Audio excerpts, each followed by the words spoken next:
श्री स्वामी समर्थ. जय जय स्वामी समर्थ. तुम्हा सर्वांचं पुन्हा एकदा अगदी मनापासून आपल्या या नवीन व्हिडिओमध्ये मी स्वागत करते. कोणत्याही पूजेची सुरुवात करताना आपण सर्वात आधी दिवा हा लावत असतो. दिवा लावल्याशिवाय कोणतीही पूजाही पूर्ण होत नाही. दिवा लावल्याने आपल्या घरामध्ये सकारात्मकताही वाढीस लागते आणि माता लक्ष्मी ही आपल्यावर प्रसन्न होत असते.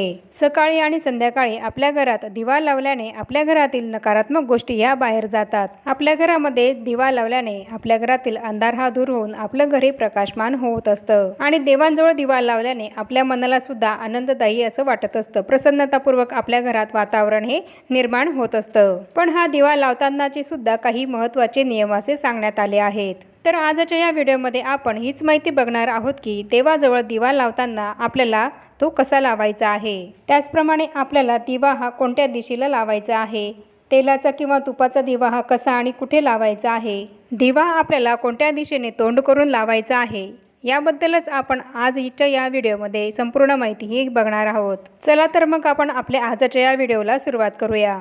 आपण देवाची पूजा करताना देवासमोर दिवा हा लावतो, कारण दिवा लावल्याशिवाय देवपूजा ही पूर्ण होत नाही.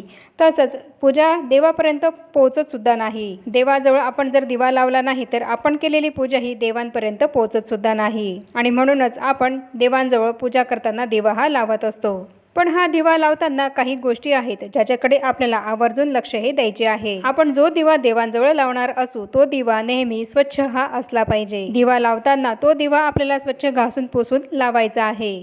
जो दिवा आपण देवांजवळ लावणार असू तो कधीही तुटलेला असू नये. तसंच देवांजवळ आपण जो दिवा लावतो तो गळणारा, म्हणजेच त्या दिव्यामधून तेल हे बाहेर पडत असेल, खाली गळत असेल, असा सुद्धा दिवा आपल्याला देवांजवळ लावायचा नाहीये. कोणताही दिवा हा लावण्याच्या आधी आपल्याला तो चांगला स्वच्छ करून घ्यायचा आहे आणि मगच लावायचा आहे. काही ठिकाणी घरामध्ये दिव्यावर तेलाचा थर आलेला असतो आणि तसाच दिवा हा लावला जातो, जे की अत्यंत चुकीचे आहे. असाच तेलाचा थर असलेला दिवा जर आपण लावला देवांजवळ तर देव हे आपल्यावर कधीच प्रसन्न होणार नाही. आपण केलेली पूजा ही देवांपर्यंत पोहोचणार नाही. आपण कितीही पूजापाठ जरी केला पण जर दिव्यासंबंधित ही चूक जर केली तर देव आपल्यावर कधीच प्रसन्न होणार नाही आणि परिणामी आपल्या कुठल्याच इच्छा या देव कधीच पूर्ण करणार नाही. असा तेलाचा थर चढलेला अस्वच्छ दिवा जर आपण लावला तर देवी लक्ष्मी माता ही सुद्धा आपल्यावर प्रसन्न होणार नाही, कारण देवी लक्ष्मीला स्वच्छता ही अत्यंत प्रिय आहे आणि जिथे स्वच्छता असते त्या ठिकाणीच भगवंताचा वास असतो, माता लक्ष्मीचा वास हा असतो आणि म्हणूनच देवांजवळ जो दिवा आपल्याला लावायचा आहे तो नेहमी स्वच्छ हा असला पाहिजे. त्याचप्रमाणे कुठलाही तेलाचा थर त्या दिव्यावर असणार नाही याची आपल्याला काळजी घ्यायची आहे. आपल्यापैकी काही जण तेलाचा दिवा लावत असतील तर काही जण गाईच्या तुपाचा दिवा हा लावत असतील.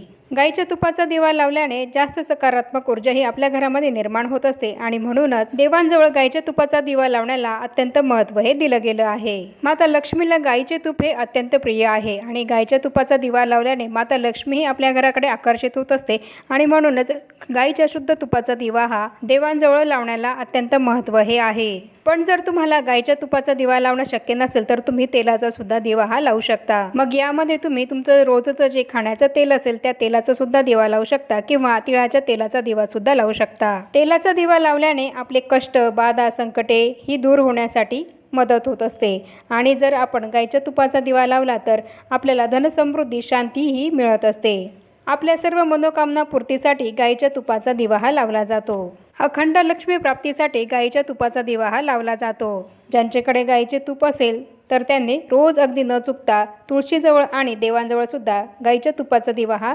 नक्कीच लावला पाहिजे. गाईच्या तुपाला 16 रत्नांपैकी एक रत्न हे मानले गेले आहे आणि म्हणूनच जर तुम्हाला शक्य असेल तर तुम्ही गाईच्या तुपाचा दिवा हा नक्कीच लावा आणि जर शक्य नसेल तर तुम्ही तेलाचा दिवा लावला तरी सुद्धा चालेल. बऱ्याच ठिकाणी असं सुद्धा केलं जातं की आपण स्वयंपाकाला जे तेल वापरतो त्या भांड्यातूनच त्या दिव्यामध्ये तेल टाकलं जातं. त्या आपल्या स्वयंपाकाच्या तेलाच्या बरणीमधूनच दिव्यामध्ये तेल हे टाकलं जातं. तर ही चूक सुद्धा आपल्याला करायची नाहीये.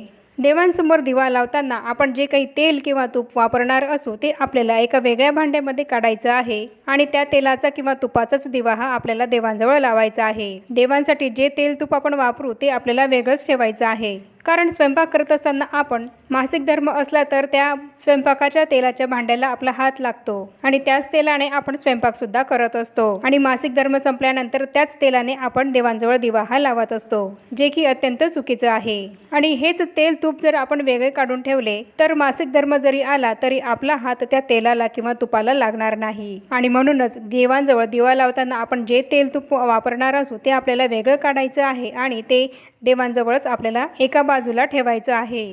तेलाचा किंवा तुपाचा दिवा लावताना सुद्धा त्याचे सुद्धा काही नियम आहेत आणि हे नियम जर आपण पाळले तर आपली पूजा ही लाभदायक होत असते।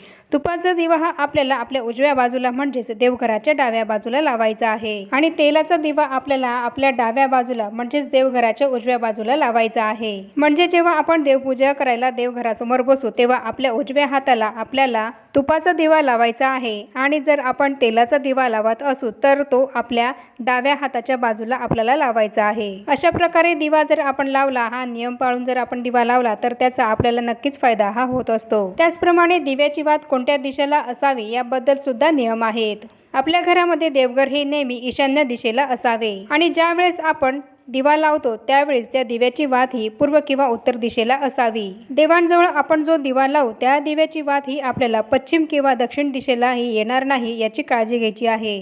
दक्षिण दिशा ही यमाची दिशा आहे आणि या दिशेकडे तोंड करून आपल्याला कधीही दिवा हा देवांजवळ लावायचा नाहीये। तर जो दिवा आपण लावणार आहोत त्याची वात ही पूर्व किंवा उत्तर दिशेला असेल तर आपल्याला धनप्राप्तीचे योग हे बनत असतात आणि आपल्या ज्या काही मनोकामना असतात त्या पूर्ण होतात। उत्तर दिशा ही कुबेराची दिशा आहे आणि या दिशेकडे तोंड करून जर आपण दिवा लावला तर आपल्याला धनप्राप्ती होते, धन लाभाचे योग हे आपल्याला येत असतात। आणि त्याचप्रमाणे आपण सकाळी तेलाचा दिवा लावला आहे आणि त्याच दिव्यामध्ये तीच वात ठेवून आपण संध्याकाळी तूप टाकत आहोत आणि तो दिवा हा लावत आहोत, अशी सुद्धा चूक आपल्याला चुकूनही करायची नाहीये।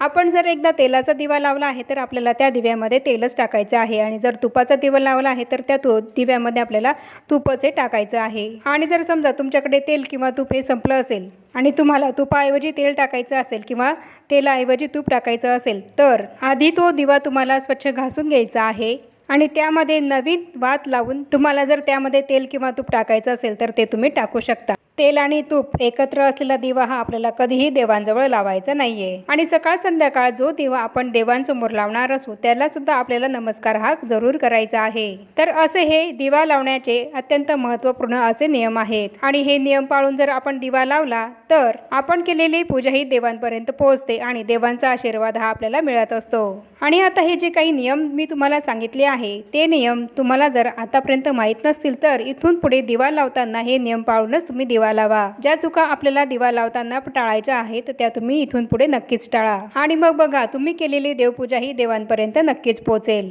आणि आता या छोट्याशा माहितीसोबत आपण आपला आजचा हा व्हिडिओ इथेच थांबूया।